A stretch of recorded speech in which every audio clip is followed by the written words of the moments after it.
कृष्ण वंदना से शुरू करें। वसुदेव सुतं देवं कंस चाणूरमर्दनम् देवकी परमानंदम् कृष्णं वंदे जगद्गुरु। जगद्गुरु श्री कृष्ण के चरणों में प्रणाम। आप सबको हृदय से नमन। सॉरी। गीता की महिमा। गीता हृदय भगवान का सब ज्ञान का शुभ सार है। इस शुद्ध गीता ज्ञान से ही चल रहा संसार है।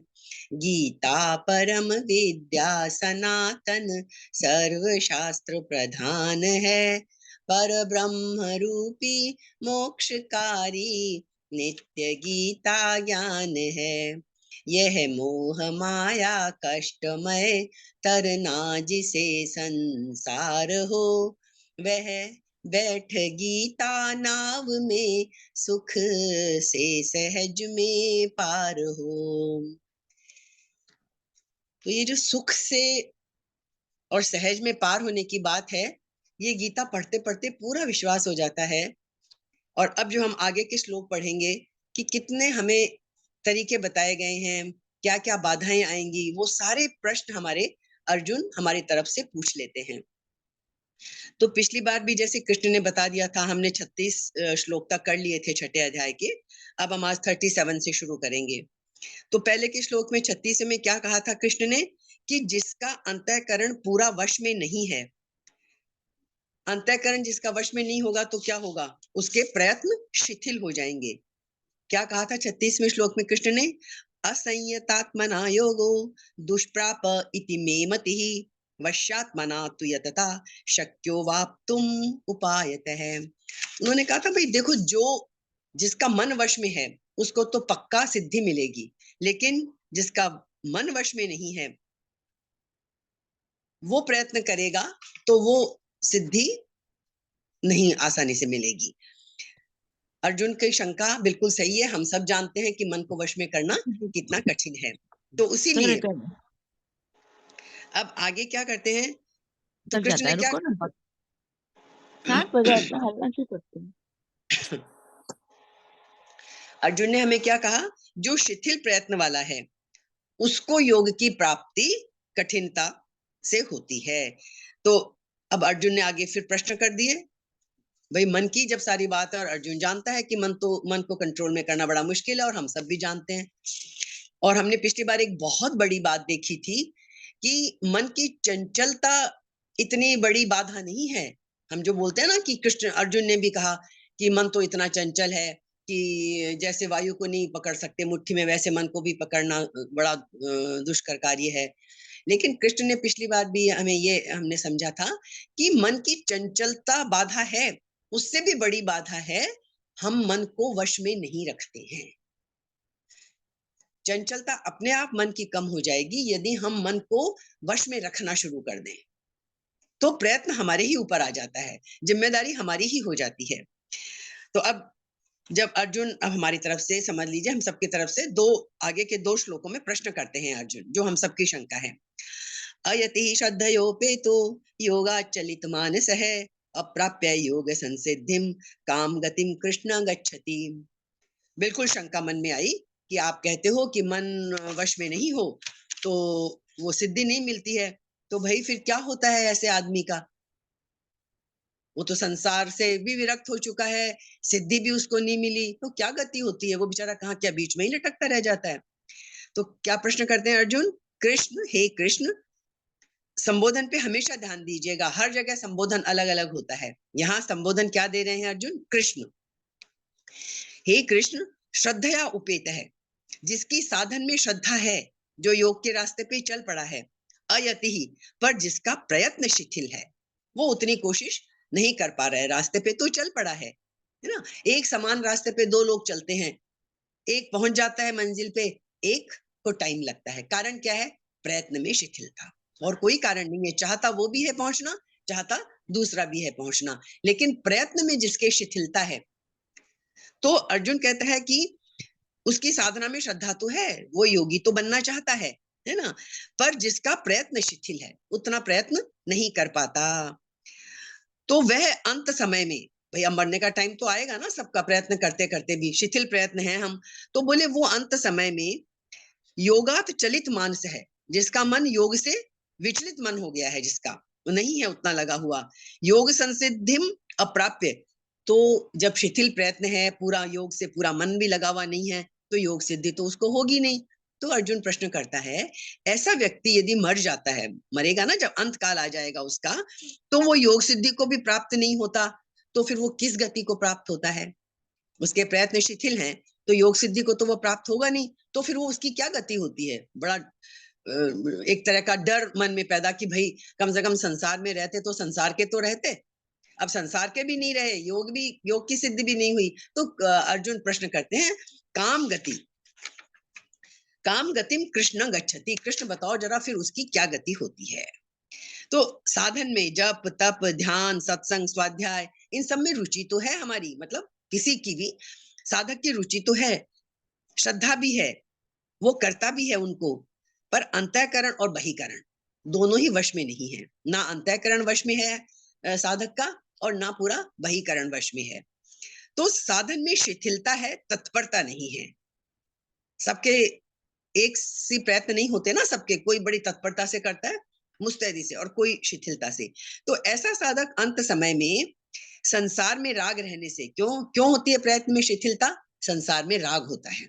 तो ऐसा व्यक्ति अंत समय में संसार में राग रहने से, विषयों का चिंतन होने से अपने साधन से विचलित हो जाए, अपने ध्येय पर स्थिर न रहे, तो फिर उसकी क्या गति होती है? ये प्रश्न इसमें है।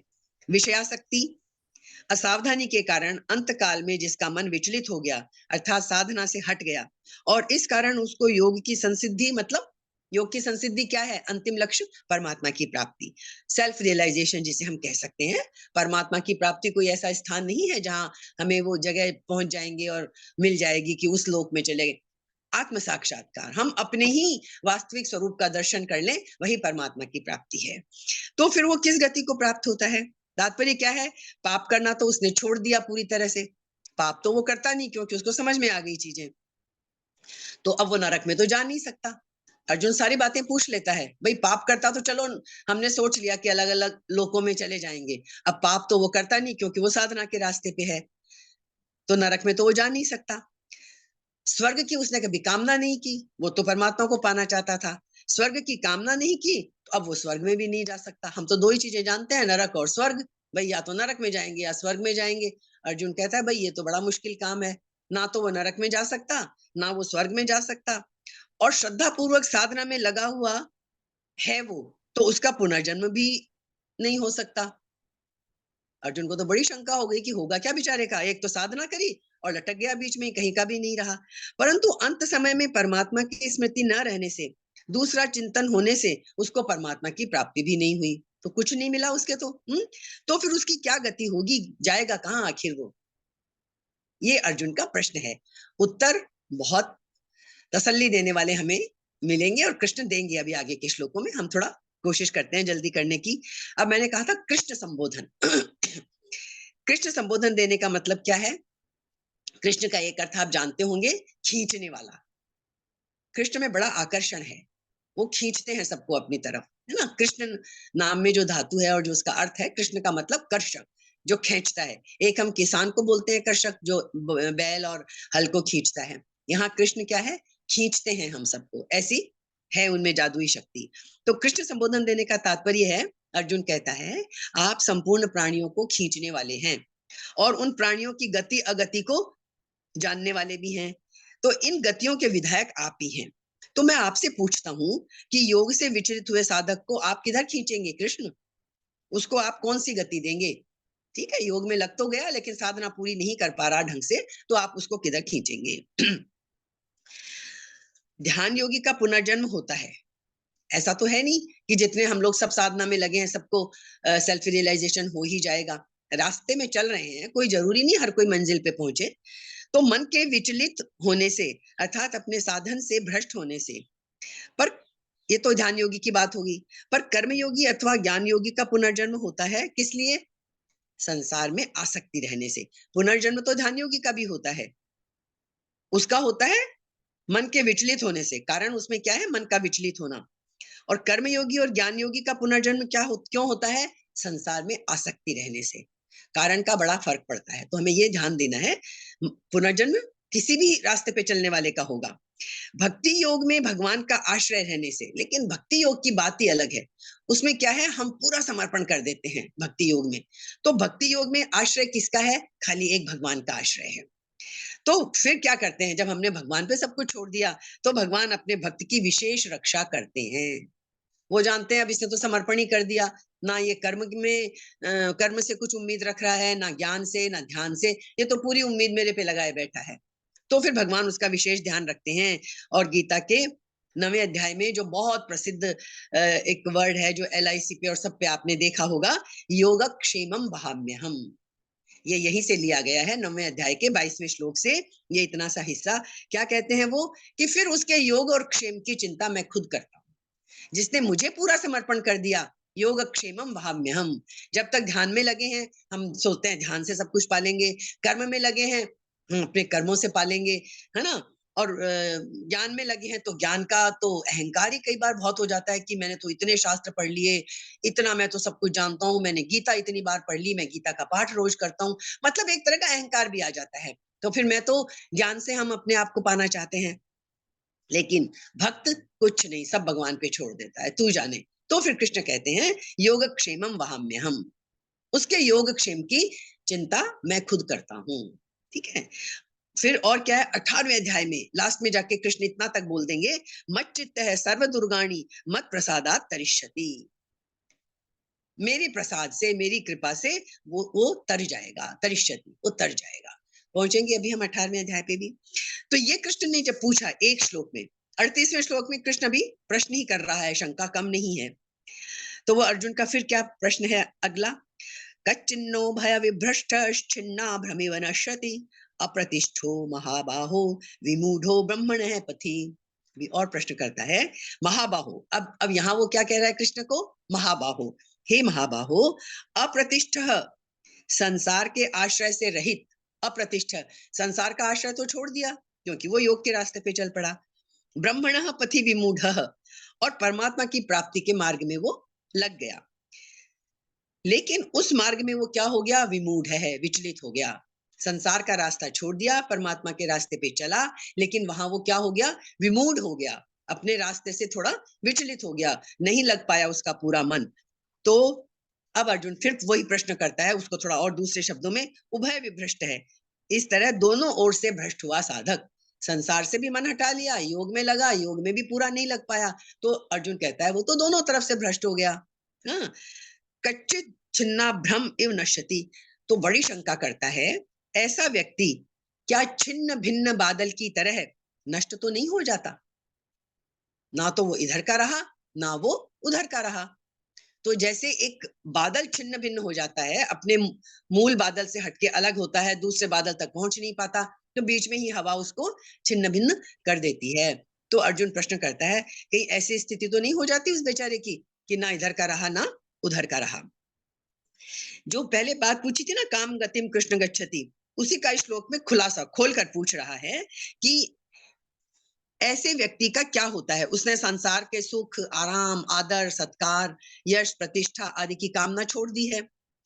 इसको प्राप्त करने का उसका उद्देश्य ही नहीं रहा, है ना। सब छोड़ दिया उसने कि मुझे संसार, हम सब संसार में लगे रहते हैं, हमें ये चाहिए, वो चाहिए, मान चाहिए, पद चाहिए, प्रतिष्ठा चाहिए, पैसा चाहिए, जो भी हमारी कामनाएं हैं, हम कामनाओं में उलझे रहते हैं, तो हम संसार में उलझे हुए हैं। लेकिन जब योग के रास्ते पे चल पड़े, हम संसार की कामना हमने छोड़ दी, तो संसार का आश्रय छोड़ दिया, परमात्मा प्राप्ति के मार्ग पर चला, लेकिन उतनी तत्परता से नहीं चले कि जीवित रहते रहते परमात्मा की प्राप्ति हो जाए, और मृत्यु का समय आ गया।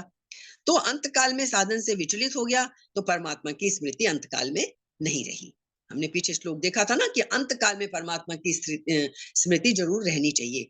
हाँ, तो फिर कृष्ण क्या करता है? ऐसा वह दोनों ओर से भ्रष्ट हुआ, उभय उभय विभ्रष्ट, दोनों तरफ से भ्रष्ट हुआ। बड़ा सा एक शब्द आया ना ऊपर, उसके संधि विच्छेद करेंगे हम। कत चित, कत चिन्नो उभय विभ्रष्ट है, उभय विभ्रष्ट है, दोनों तरफ से विभ्रष्ट हुआ। छिन्ना भ्रमिव, अभ्रम इव क्या होते हैं? छिन्ना भ्रम, छिन्ना भ्रम का मतलब भटका हुआ बादल, छिन्न भिन्न बादल। इव उसकी तरह उसका नाश तो नहीं हो जाता। तात्पर्य क्या है? जैसे बादल के किसी टुकड़े ने अपने बादल को छोड़ दिया, दूसरे बादल तक पहुंचा नहीं, तो बीच में ही वायु के कारण छिन्न भिन्न हो गया। ऐसे ही साधक ने संसार के आश्रय को छोड़ दिया और अंत समय में परमात्मा की स्मृति नहीं रही उसको, तो फिर वह नष्ट तो नहीं हो जाता, उसका पतन तो नहीं हो जाता। तो हालांकि बादल का ये दृष्टांत यहाँ बहुत सही नहीं बैठता है, लेकिन ठीक है। अर्जुन, जैसे हमने देखा था पिछली बार, वायु वाला भी उतना सटीक नहीं था, लेकिन हम लोग की जितनी समझ है हम उसी हिसाब से तो प्रश्न करेंगे ना। पर अर्जुन का आशय यही है कि साक्षात परमात्मा का अंश होने से जीव का अभाव तो कभी हो ही नहीं सकता। अगर इसके भीतर संसार का उद्देश्य होता, संसार का आश्रय होता, तो ये स्वर्ग आदि लोकों में या नरकों में, स्वर्ग में जाता या नरक में जाता अपने कर्मों के अनुसार, पशु पक्षी आसुर योनि में चला जाता। पर रहता तो संसार का संसार में ही ना, कम से कम एक आश्रय तो रहता उसका। उसने संसार का आश्रय तो छोड़ दिया और उसका उद्देश्य केवल परमात्मा की प्राप्ति हो गया। प्राणों के रहते रहते परमात्मा की प्राप्ति भी नहीं हुई, तो अंत काल में किसी कारण से अब उसकी साधन में स्थिति नहीं रही, परमात्मा चिंतन भी नहीं रहा, वहां से भी भ्रष्ट हो गया। ऐसे साधक की क्या गति होगी, कहाँ जाएगा वो? कहीं ऐसे उस बादल की तरह छिन्न भिन्न तो नहीं हो जाएगा। तो इसका मतलब क्या है? ये हमने देखा ना, बादल वाला दृष्टांत उतना सही नहीं बैठता, लेकिन ठीक है। अर्जुन ने पूछा, अर्जुन ने क्या कहा? इससे 37वें श्लोक में क्या कहा था? योगाचलित मानस है। और यहाँ क्या कहा? अप्रतिष्ठ विमूढ़ो ब्राह्मण ब्रह्मण पथि छिन्ना भ्रमेव। तो तात्पर्य उसका यही है कि संसार को भी छोड़ दिया और परमात्मा से भी विचलित हो गया, तो अब क्या होगा उसका? तो इस संदेह को दूर करने के लिए, अर्जुन के मन में बहुत संदेह है, तो अब इस संदेह को दूर करने के लिए अब वो कृष्ण से प्रार्थना करता है। इस अगले श्लोक में, 39 श्लोक में क्या पूछता है वो? एतन्मे संशयं कृष्ण छेत्तुम् अर्हस्य शेषतः त्वदन्यः संशयस्यास्य छेत्ता न युपपद्यते। पूरा विश्वास। क्या कहता है? कृष्ण, हे कृष्ण, मैं एतत् संशयम, मेरे इस संदेह का अशेषतः छेत्तुम, पूरी तरह से छेत्तुम, छेदन करने के लिए, उसको दूर करने के लिए अर्हसि, आप ही योग्य हैं। मेरे इस संदेह को, जो मैंने अभी 2 श्लोकों में प्रश्न किया है, इसको दूर करने के लिए सिर्फ आप ही समर्थ हैं। क्यों? अस्य संशयस्य छेता, इस संशय का छेदन करने वाला त्वदन्य है, आपके सिवाय न उपपद्यते, कोई दूसरा हो ही नहीं सकता। अर्जुन का इतना विश्वास है कृष्ण के ऊपर कि मेरे इस संदेह को दूर कर दो, आपके सिवा मेरा इस संदेह कौन दूर करेगा? तो संदेह हमने देख ही लिया क्या है उसका, कि परमात्मा की प्राप्ति का उद्देश्य होने से नरकों में जा नहीं सकता, पाप कर्म, क्योंकि वो पाप कर्म तो कर नहीं रहा है। स्वर्ग उसका ध्येय नहीं है, तो स्वर्ग में भी नहीं जा सकता। मनुष्य योनि में आने का उसका उद्देश्य नहीं है, तो वो मनुष्य योनि में भी नहीं आ सकता। परमात्मा प्राप्ति के साधन से विचलित हो गया, तो परमात्मा की प्राप्ति भी नहीं हुई। तो अर्जुन की शंका कि फिर वो तो नष्ट तो नहीं हो जाता कहीं एकदम से, ये मेरा संशय है, ये अर्जुन का संशय है। और इस संशय को आपके सिवा कोई और दूर नहीं कर सकता। कोई विद्वान भी तो समझा सकता है ना इस बात को, जिसको शास्त्रों का ज्ञाता हो। अर्जुन कहता है नहीं, कोई नहीं बता सकता। क्यों? योगी कुछ हद तक तो जान सकता है, लेकिन वह संपूर्ण प्राणियों की गति अगति को जाने, वो नहीं जान सकता। क्योंकि वो क्या है? युंजान योगी है, अर्थात अभ्यास करके वो योगी बना है। और कृष्ण क्या है? परमात्मा क्या है? वो तो योगी ही है, वो सबकी गति अगति को जानते हैं। तो वो वहीं तक जान सकता है जहां तक उसकी जाने की हद है, वो वहां तक तो हमारी शंका दूर कर सकता है।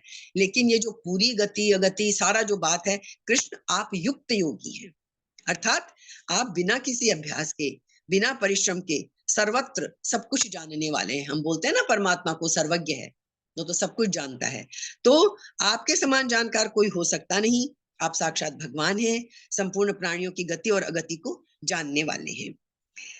ये विष्णु पुराण में भी ये बात आई है, नारद पुराण में भी आई है क्या कहते हैं, उत्पत्तिम प्रलयम चैव भूतानाम अगतिम गतिम, अगति और गति दोनों को, वेत्ति विद्याम अविद्याम, विद्या और अविद्या, सच वाच्यो भगवान इति, जो इन सबको जानता है, विद्या अविद्या गति अगति, उसको भगवान कहते हैं। तो आप तो साक्षात भगवान हैं, संपूर्ण प्राणियों की गति अगति को जानने वाले हैं, अतः इस योग भ्रष्ट के गति विषय प्रश्न का आप ही उत्तर दे सकते हैं। तो मेरे इस प्रश्न का उत्तर कि जो योग के रास्ते पर तो है, लेकिन योग से भ्रष्ट हो गया है, पूरा प्राप्ति नहीं हुई, तो क्या होगी उसकी गति, मेरे इस संशय को आप ही दूर करेंगे। अर्जुन को पूरा विश्वास है कृष्ण के ऊपर, भगवत्ता पर, तभी वो यहाँ प्रश्न करते हैं। और ये बात नहीं है कि अर्जुन को अभी विश्वास हुआ है, अर्जुन को विश्वास तो शुरू से था, तभी तो उसने सारे अक्षोहिणी सेनाएं छोड़ के कृष्ण की और सिर्फ निहत्थे कृष्ण को, कृष्ण ने कह दिया था मैं तुम्हारी तरफ आ तो सकता हूं इस महाभारत के युद्ध में, लेकिन मैं शस्त्र नहीं उठाऊंगा। और सारी कृष्ण की सेना, इतनी बड़ी सेना थी कृष्ण की, अर्जुन ने उस अक्षोहिणी सशस्त्र नारायणी सेना को छोड़कर निहत्थे कृष्ण को स्वीकार किया था, क्योंकि उसको कृष्ण के ऊपर पूरा विश्वास तो शुरू से था ही था। तो अब ये प्रश्न हो गया, अब मिलेंगे हमें उत्तर इन बातों के जो कृष्ण अर्जुन ने शंका की है। 38वें श्लोक में अर्जुन ने क्या शंका की थी, संसार से और साधन से च्युत हुए साधक का कहीं पतन तो नहीं हो जाता। उसका समाधान करने के लिए, उस 38वें श्लोक में जो शंका की थी ना, उसका समाधान करने के लिए ये है 40वां श्लोक। श्री भगवान उवाच, क्या कहते हैं कृष्ण, पार्थ नैवे है नामुत्र विनाशस्तस्य विद्यते, नहीं कल्याण कृत कश्चित दुर्गतिम तात गच्छति। बहुत सिंपल शब्दों में उसकी सारी शंकाएं दूर कर दी। पार्थ, हे पृथानंदन, कुंती का एक नाम क्या है, पृथा, हे पृथानंदन, हे पृथा के पुत्र, तस्य, उस व्यक्ति का जिसकी तुम बात कर रहे हो जो योग से थोड़ा विचलित हो गया है, तस्य न इह, ना तो उसका इस संसार में, और न अमुत्र, न परलोक में, दूसरे लोक में, एव विनाश है विद्यते, विनाश होता है, मतलब ना तो उसका इस लोक में विनाश होता है, ना उस लोक में विनाश होता है। ये तुम मन से शंका दूर कर दो। फिर क्या होता है, कारण क्या है, क्योंकि तात, हे मेरे प्यारे, कल्याणकृत, कल्याणकारी काम करने वाला, कल्याण का काम कर रहा है ना, वो संसार के रास्ते से हटकर योग के रास्ते पे लगा है, तो वो कहते हैं कल्याणकारी काम करने वाला कश्चित, कोई भी मनुष्य, दुर्गतिम न गच्छति, दुर्गति को प्राप्त हो ही नहीं सकता। फिर तो लोग ऐसे तो सोचने लगेंगे, भैया फिर तो कोई जरूरत ही नहीं है योग के रास्ते पे जाने की, योग भ्रष्ट हो जाएंगे, ना भगवान मिलेगा। वो बोलते हैं ना, दुविधा में दोनों गए माया मिली ना राम, हम बोलते भी हैं खूब, बोलते हैं ना, दुविधा में दोनों गए माया मिली ना राम। तो वही यहाँ अर्जुन ने शंका कर दी कि भैया योग के रास्ते पे भी गए, बीच में भ्रष्ट भी हो गए, तो दुर्गति ना हो जाए। तो यहाँ कृष्ण ने स्पष्ट कर दिया, और ये हम कई बार स्पष्ट कर चुके हैं कि यदि इस रास्ते पर हम इतना सा भी चलते हैं तो उस इतने से का भी फल हमें मिलेगा। ये सोचने की और डरने की बिल्कुल आवश्यकता नहीं है कि हम पूरे अंत तक पहुंचेंगे। पूरे अंत तक तो पहुंचना आसान ही नहीं है। आसान होता तो आज इतनी इतनी बार हमें गीता ना पढ़नी पड़ती, इतने गुरु ना होते, इतना रोज रोज सत्संग करने की बातें ना होती। तो दुर्गति को प्राप्त होता ही नहीं है। जो कल्याण के रास्ते पे चल पड़ा, उसे तो ये शंका मन में करनी ही नहीं चाहिए। तो इस बात का उन्होंने जवाब दे दिया। तो जो बात, जैसे सच्चे जैसे साधन करने वाले मनुष्य का न तो इस जन्म में पतन होता है और न मरने के बाद ही पतन होता है। तात्पर्य क्या है, योग में जितनी स्थिति बन चुकी है हमारी, उससे नीचे हम नहीं गिरेंगे। वो बन चुकी है हमारी, जैसे जो चीज हमें मिल गई है वो हमसे नहीं छीनी जाएगी, उतनी रहेगी हमारी। उसकी साधन सामग्री नष्ट नहीं होती, चाहे हम मर जाएं कोई बात नहीं, अगले जन्म में वो हमारे हमारे साथ रहेगी। उसका पारमार्थिक उद्देश्य नहीं बदलता। जैसे अनादिकाल से जन्मता मरता रहा है, ऐसे ही आगे भी जन्मता मरता रहे, उसका यह पतन नहीं होता। जो सिद्धि उसने पाई है उसकी स्थिति बेहतर हो जाएगी। ये अर्जुन की शंका वो दूर कर रहे हैं। जैसे आपने एक कहानी सुनी होगी ना, भरत मुनि थे, भरत मुनि राजा भरत थे, वो भारतवर्ष के राजा थे। उन्होंने राज्य छोड़कर और एकांत में तप करते थे। होता है बहुत राजा को जब विरक्ति होती है, बुद्ध और महावीर के तो खैर उन्होंने तो युवावस्था में ही छोड़ दिया था। तो जब पारमार्थिक प्राप्ति की इच्छा, परमार्थ प्राप्ति की इच्छा जब बहुत अधिक हो जाती है तो धन संपत्ति वैभव सब छोड़ देते हैं। तो राजा भरत ने भी छोड़ दिया, एकांत में तप करते थे, मुनि बन गए थे। तो क्या हुआ, वहां पर दया आ गई उनके मन में और हरिण के बच्चे में आसक्त हो गए, जंगल में तपस्या करते हुए। तो दूसरे जन्म में उनको हरिण बनना पड़ा। इतने बड़े तपस्वी थे, लेकिन हरिण में आसक्ति हो गई, तो हरिण बनना पड़ा उनको अगले जन्म में। लेकिन जितना उन्होंने त्याग किया था, तप किया था, जितनी साधन की पूंजी उन्होंने इकट्ठी की थी, वह उस हरिण के जन्म में भी नष्ट नहीं हुई। हरिण बनने के बाद भी वो पूंजी उनकी नष्ट नहीं हुई। उनको हरिण के जन्म में भी पूर्व जन्म की बात याद थी। हरिण बने हुए थे, पशु बने हुए थे, लेकिन पूरी याद थी, जो कि मनुष्य जन्म में भी नहीं रहती। हमें तो मनुष्य, हम कितनी कोशिश करते हैं ना, कितनी बार क्या थे हम पिछले जन्म में, है ना, पास्ट लाइफ रिग्रेशन आजकल बहुत कराते हैं लोग, क्या था पिछले जन्म में, हम क्या थे, क्यों। तो मनुष्यों को याद ही नहीं रहता कुछ। हमको हरिण होते हुए भी उनको याद थी, है ना। तो क्या हुआ, वो याद रहने से जब वो हरिण के रूप में जन्म लिया उन्होंने, तो भी बचपन से ही वो अपनी माँ के साथ नहीं रहे।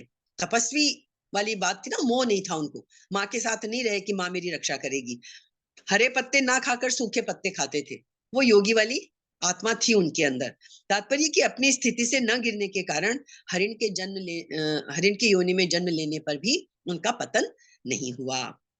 तो ये कहानी आती है श्रीमद् भागवत में 5वें स्कंध में आती है, और 7वें 8वें अध्याय में।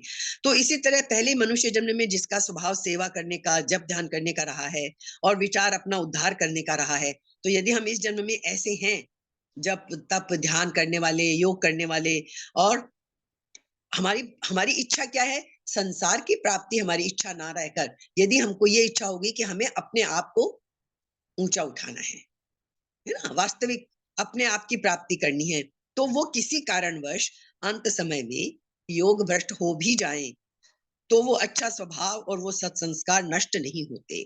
ऐसे बहुत से उदाहरण हैं, हम देखते हैं कई बार जानवरों के, इनके, उन कहानियों में हम अभी नहीं जाते। ठीक है,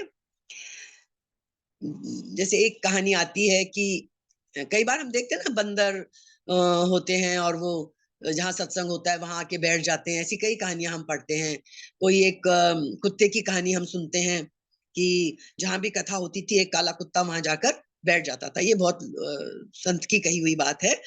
कथा सुनता था, और जब कीर्तन करते हुए कीर्तन मंडली घूमती थी, तो वो उस मंडली के साथ वो कुत्ता भी घूमता रहता था। मतलब वो किसी जन्म का भटका हुआ साधु संत रहा होगा, तो वो इस जन्म में भी उसकी प्रवृत्ति वही थी। तो भगवान ने क्या कहा, पार्थ संबोधन दिया, जो आत्मीय संबंध का द्योतक है। अभी उसके कोई गुण की बात नहीं करी, पार्थ कहा, पृथा पुत्र, है ना, अपनेपन से, जैसे हम जब किसी को बोलते हैं तो अपनेपन का संबोधन दिया। अर्जुन के सब नामों में भगवान को ये पार्थ नाम बहुत ही प्यारा था। बहुत जगह पार्थ बोलते हैं वो। और उत्तरार्ध में उससे भी अधिक प्यार भरे शब्दों में भगवान क्या कहते हैं, तात, कश्चित दुर्गतिम तात गच्छति, किसी भी दुर्गति को हे तात वो प्राप्त नहीं होता। तात कब कहते हैं, जब बहुत प्यार आता है अपने शिष्य पे या अपने पुत्र पे या बच्चे पे। जैसे कल्याणकारी कार्य करने वाले की दुर्गति नहीं होती। और ये तात संबोधन पूरी गीता में सिर्फ इस श्लोक में एक ही बार आया है, और कहीं अर्जुन को वो तात नहीं कहते। तो इस श्लोक में भगवान ने मात्र साधक के लिए, हर साधक के लिए, किसी साधक को चिंता करने की जरूरत नहीं है, बहुत आश्वासन की बात कही है। जो कल्याणकारी काम करने वाला है, अर्थात किसी भी साधन से सच्चे हृदय से परमात्मा की प्राप्ति करना चाहता है, ऐसे किसी भी साधक की दुर्गति होती ही नहीं है। दुर्गति नहीं होती कहने का तात्पर्य है कि जो मनुष्य ऐसे कल्याणकारी कामों में लगा हुआ है, सेवा के कामों में, अपना स्वार्थ छोड़कर, संसार छोड़कर जो परमात्मा प्राप्ति में लगा हुआ है, जिस कारण के लिए हमें मनुष्य शरीर मिला है, ये बार बार सारे संत और कहते हैं, हम लोग मनुष्य का शरीर कितनी योनियों में भटकने के बाद हमें मिलता है, और वो इसलिए मिलता है कि हम आत्म साक्षात्कार कर सकें, सेल्फ रियलाइजेशन कर सकें। लेकिन हम सब तो इस संसार में आते ही संसार में ही भटक जाते हैं। हमें संसार की चीजें इतनी खींचती हैं, पद, लोभ, मोह, माया, मतलब जितनी चीजें हैं संसार खींचता रहता है हमें। लेकिन जिस चीज के लिए मनुष्य शरीर मिला है, अर्थात आत्म साक्षात्कार के लिए, उस असली काम में लगा हुआ जो व्यक्ति है, और सांसारिक भोग और संग्रह में जिसकी आसक्ति नहीं है, वो चाहे किसी भी मार्ग से चले, ज्ञान का मार्ग ले ले, कर्म का मार्ग ले ले, ध्यान का मार्ग ले ले, भक्ति का मार्ग ले ले, किसी भी मार्ग पे चले वो, उसकी दुर्गति हो ही नहीं सकती। कारण कि उसका ध्येय जो है वो चिन्मय तत्व परमात्मा है, अतः उसका पतन नहीं होता। कृष्ण क्या कहते हैं, उसकी रक्षा मैं करता हूं। यहाँ कृष्ण, कृष्ण व्यक्ति नहीं, कृष्ण भगवत्ता के रूप में उसकी रक्षा मैं करता ही रहता हूं, फिर उसकी दुर्गति कैसे हो सकती है। तो क्या कहते हैं, भगवान की दृष्टि स्वतः प्राणी मात्र के हित में रहती है। जो मनुष्य ईश्वर की तरफ चलता है, अपना परम हित करने के लिए उद्योग करता है, वह ईश्वर को बहुत प्यारा होता है, क्योंकि वास्तव में है तो वो ईश्वर का अंश ही, मेरा अंश ही है, संसार का नहीं। उसका वास्तविक संबंध मेरे साथ है, संसार के साथ उसका वास्तविक संबंध नहीं है। तो उसका किया हुआ साधन भी कैसे नष्ट हो सकता है। हाँ, कभी कभी लगता है कि ये मोहित हो गया, अपने रास्ते से भटक गया, साधन छूटा हुआ दिखता है, लेकिन ऐसी परिस्थिति उसके अभिमान के कारण ही उसके सामने आती है। मैं भी उसको चेतना के लिए, उसका अभिमान दूर करने के लिए ऐसी घटना घटा देता हूं जिससे वह व्याकुल हो जाता है। जैसे जैसे साधक को कभी अभिमान आ जाता है, तो ईश्वर कुछ ना कुछ ऐसा कर देते हैं, कोई ऐसी घटना घटा देते हैं कि वो एकदम चौकन्ना हो जाता है, और वो अभिमान, अरे मैं भटक गया, मैं क्या अपने अभिमान करने लग गया। तो ऐसी कोई ना कोई घटना होकर ईश्वर उसको रास्ते पे ले आते हैं, वो व्याकुल हो जाता है, और फिर वो और तेजी से उस परमात्मा के रास्ते की तरफ चल पड़ता है। जैसे गोपियों के साथ कृष्ण करते थे। गोपियों जब अभिमान में आ जाती थी रास के टाइम में, तो कृष्ण क्या होते थे, अंतर ध्यान हो जाते, गायब हो जाते रास के टाइम। गोपियां व्याकुल हो जाती, खूब व्याकुल हो जाती, घबरा जाती। जब वो बहुत ज्यादा व्याकुल हो जाती, तो फिर कृष्ण गोपियों के समुदाय में फिर से प्रकट हो जाते, है ना। तो उनको वो अहंकार, उनका मद हटाने के लिए तो कृष्ण कर देते हैं। क्या कहते हैं वो, मया परोक्षम भजता तिरोहितम, अर्थात तुम लोगों का भजन करता हुआ ही मैं अंतर्ध्यान हुआ था, ये वो गोपियों को कहते हैं, है ना। तुम लोगों की याद और तुम लोगों का हित मेरे से छूटा नहीं। भगवान की तरफ चलने वाले का हित भगवान कभी नहीं छोड़ते, उसका अहित कभी नहीं होने देते। तो इस प्रकार क्या कहते हैं प्रभु, मेरे हृदय में साधन करने वालों का बहुत बड़ा स्थान है। कारण क्या है उसका, अनंत जन्मों से भूला हुआ प्राणी, पता नहीं हमने कितने जन्म लिए हैं, और यदि हम ईश्वर के रास्ते पे चले हैं तो समझिए हम बहुत खुशकिस्मत हैं जो हमने वो रास्ता पकड़ा तो सही। कम से कम हम इतने मोहित तो नहीं हुए कि हम संसार को छोड़ ही नहीं सके। यदि हम चलने को तैयार भी हैं उस रास्ते पे, तो ये भी एक बहुत बड़ी बात है। तो कृष्ण कहते हैं कि भूला हुआ प्राणी, अनंत जन्मों से भूला हुआ प्राणी जब केवल मेरी तरफ लगता है तो वो मुझे बहुत प्यारा लगता है। ईश्वर खुद उसकी रक्षा करते हैं। योगक्षेमम वहाम्यहम, उसके योगक्षेम की चिंता प्रभु खुद करते हैं। क्यों, कि उसने बहुत योनियों में दुख पाया है, पता नहीं कौन कौन सी योनि में दुख पाकर अब मनुष्य योनि में आया है, और अब वो सन्मार्ग पर भी चल पड़ा है, साधना के रास्ते पर भी चल पड़ा है। तो जैसे माँ अपने छोटे बच्चे की रक्षा करती है, पालन करती है, उसका हित करती रहती है, ऐसे ही प्रभु उस साधक के साधन और उसके हित की रक्षा करते हुए उसको उस साधना के पथ पर आगे ही आगे बढ़ाते रहते हैं। कहने का मतलब क्या है, यदि एक बार हमारे अंदर साधन के संस्कार पड़ गए, यदि एक बार हम इस अच्छे रास्ते पर चल पड़े, फिर वो संस्कार हमारे कभी नष्ट नहीं होंगे। हमें डरने की जरूरत नहीं है कि इतने से संस्कार, इतना सा भक्ति करने से, इतना सा वो करने से हमें ईश्वर तो मिलेगा नहीं और संसार से भी हम जाएंगे, ये शंका करने की बिल्कुल आवश्यकता नहीं है। एक बार यदि वो संस्कार हमारे अंदर पड़ गया तो फिर वो कभी नष्ट नहीं होगा। समय कम बचा है, पर ये बात हम समझ लेना चाहिए, और कुछ होगा तो आगे और हम अगली बार इसका विशेष विश्लेषण कर लेंगे। तो परमात्मा के लिए जो काम किया जाता है वह सत हो जाता है, और सत का कभी नाश नहीं होता। ये हमने दूसरे अध्याय में देखा था, सत का कभी नाश नहीं होता और असत कभी सत हो नहीं सकता। तो जितना हमने कर लिया, हमें बिल्कुल चिंता करने की जरूरत नहीं है कि वो हमारा नष्ट हो जाएगा। यदि पूरी प्राप्ति हुए बिना हमारी मृत्यु भी हो गई, तो अगले जन्म में हम यहीं से आगे बढ़ेंगे। इसलिए बिल्कुल हमें डरने की आवश्यकता नहीं है। यही बात इसमें कही गई है कि हमने जो रास्ता अपनाया, किसी भी योनि में हम चले जाएं, चाहे हम पशु ही क्यों ना बन जाएं, लेकिन वहां भी हमारा ये संस्कार हमारे साथ रहेगा।